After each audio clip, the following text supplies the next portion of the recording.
Lorsque l'on parle formation professionnelle, on imagine souvent la formation à destination des demandeurs d'emploi. Néanmoins, la formation professionnelle s'adresse aussi aux salariés. Catherine Chabut, vous êtes la directrice d'IGL. Les salariés, ça a toujours été votre cœur de métier. Et nous sommes effectivement un organisme de formation continue spécialisé dans le secteur de la santé. Et effectivement, nous nous adressons exclusivement à des professionnels qui sont en exercice professionnel, principalement des professionnels de la santé, mais aussi des travailleurs sociaux, des professionnels de la petite enfance, des professionnels aussi de l'aide à domicile. Vous intervenez dans le domaine du médico-social. En quoi les formations des salariés sont-elles importantes dans ce domaine? Ce sont des formations qui sont importantes parce que tout simplement, elles permettent aux professionnels de s'adapter à leur environnement professionnel. Le monde de la santé est un monde qui bouge beaucoup et il y a nécessité pour ces professionnels de s'adapter à cet environnement, notamment au niveau des réglementations qui évoluent, les recommandations de bonnes pratiques également qui évoluent.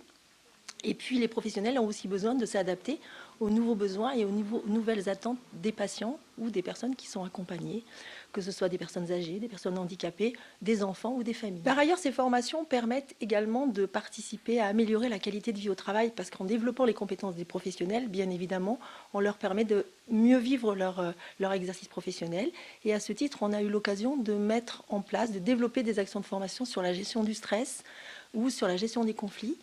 Formations qui permettent aux professionnels de trouver des ressources pour mieux gérer leur stress au quotidien. Comment s'organisent ces formations? Est-ce que vous avez des formations en catalogue ou alors est-ce que vous vous adaptez aux besoins et aux demandes des structures avec lesquelles vous travaillez? Nous préférons effectivement nous adapter et développer des projets sur mesure.